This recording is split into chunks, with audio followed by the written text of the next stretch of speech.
அம்மா என்ன பண்றீங்க? நானா சமைச்சிட்டு இருக்கிறேன். என்ன சமையல்?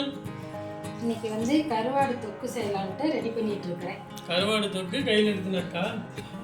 காலையிலேயே மட்டன் எடுக்கங்கன்னு அக்கா வந்திருக்கால நம்ம அக்கா. ஆமாம்மா. அதனால காலையில மட்டன் எடுத்து இட்லி ஊற்றி சாப்பிட்டாச்சு. மதியத்துக்கு மீன் எடுக்கவான்னு கேட்டேன். வேண்டாம் எனக்கு அப்படின்னு சொன்னாங்க. அதனால சரி கொஞ்சமா கருவாடு தொக்கு செஞ்சு சாப்பாடு வச்சுக்கலாம்னு சொல்லி அதான் செஞ்சுட்டு இருக்கிறேன். இன்னைக்கு ஞாயிற்றுக்கிழமைங்கிறதுனால கொஞ்சம் அப்படியே சலுப்பு மேல வேலை செஞ்சுட்டு இருக்கிறோம். சாப்பாடு வடிச்சாச்சு.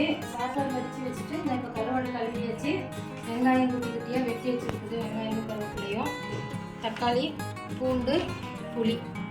வாங்க நம்ம கருவாடு தொக்கு எப்படி செய்யலாம்னு பார்க்கலாம். இப்போ வந்து நம்ம கருவாடு தொக்கு செய்யலாம்.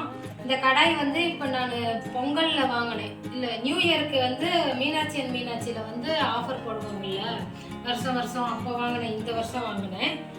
நம்ம சேலம் தான், அதனால நாங்கள் நேரடியாக கடைக்கு போய் பார்த்தே வாங்கிட்டோம். இதோட 4 செட்டு தராங்க. 2300 சில்லறைக்கு 2325 ரூபாய். இந்த கடாய் ஒன்று, பணியாரக்கல் ஒன்று, தோசைக்கல் ஒன்று, சின்னதாக ஒரு பேன் மாதிரி கொடுத்துருக்குறாங்க. அந்த 4மே அவ்வளோதான் ரேட்டு. சூப்பராக இருக்குது. நான் இப்போ யூஸ் பண்ணிட்டு தான் இருக்கிறேன். வாங்கினப்ப இருந்து ரொம்ப பிடிக்குது எங்களுக்கு. எண்ணெய் சூடானதும் நம்ம கடுகுளத்தில் கொஞ்சம் போட்டுக்கலாம்.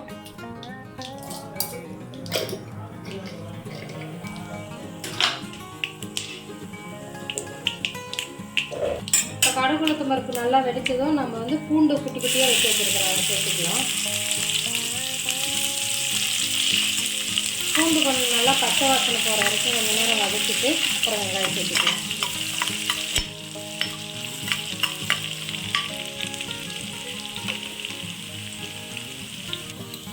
இப்போ பூண்டு நல்லா ஃப்ரை ஆகிடுச்சு. இப்போ வந்து நம்ம சின்ன வெங்காயமும் கருவேப்பிலையும் சேர்த்துக்கலாம்.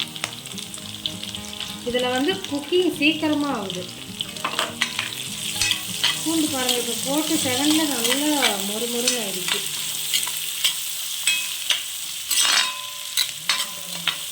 ஆனால் இந்த கடாய் ரொம்ப யூஸ்ஃபுல்லாக இருக்குது.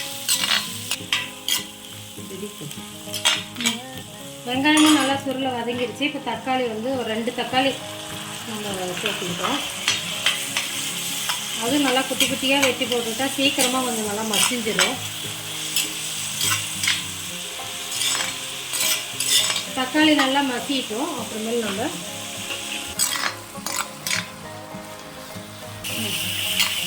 இப்போ வந்து மசாலா பொடி சேர்த்துக்கலாம். மஞ்சத்தூள், மிளகாத்தூள், கொத்தமல்லி தூள், உப்பு கொஞ்சம் தேவைக்கேற்ற உப்பு சேர்த்துக்கலாம். இதுக்கு வந்து சிக்கன் மசாலாவோ மட்டன் மசாலாவோ எதுவுமே தேவையில்லை. கறி மசாலா இந்த மாதிரி எதுவுமே தேவையில்லை. ஏன்னா கருவாட்டுக்கு வந்து வெறும் மிளகாத்தூள் போட்டு செஞ்சால் தான் சூப்பராக இருக்கும். இப்போ வந்து நம்ம புளி தண்ணி கொஞ்சம் சேர்த்துக்கலாம். அதில் புளிப்பு அதிகமாக இது பிடிக்கிறவங்களுக்கு கொஞ்சம் சேர்த்துக்கலாம். கொஞ்சம் கம்மியாக வேணும்னா கம்மியாக சேர்த்துக்கலாம்.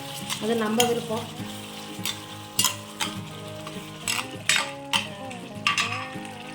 இப்போ புளி தண்ணி சேர்த்து நல்லா பச்சை வாசம் போயிடுச்சு. இப்போ கருவாடை நம்ம சுத்தம் பண்ணி வச்சுருந்தோம்னா அதை சேர்த்துக்கலாம்.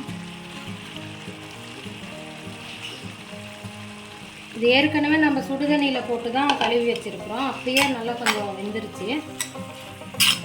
இப்போ கொஞ்சம் நேரம் வெந்தால் போதும், கரெக்டாக இருக்கும். ஒரு 5 நிமிஷம் இருந்தால் போதும். கொஞ்சமாக தண்ணி சேர்த்திக்கலாம். நல்லா சுண்டி எண்ணெய் பிரிஞ்சு மேலே வந்துருச்சு. போதும், இந்த அளவுக்கு இருந்தால் நம்ம கிரேவி மாதிரி. இன்னும் கொஞ்சம் நிறைய தண்ணியாக வேணும்னாலும் தண்ணி சேர்த்து ஊற்றிக்கலாம். எங்களுக்கு இந்த மாதிரி இருந்தால் தான் பிடிக்கும். கொஞ்சமாக கொத்தமல்லி தூவி அவ்வளோதான். ஸ்டவ் ஆஃப் பண்ணலாம்.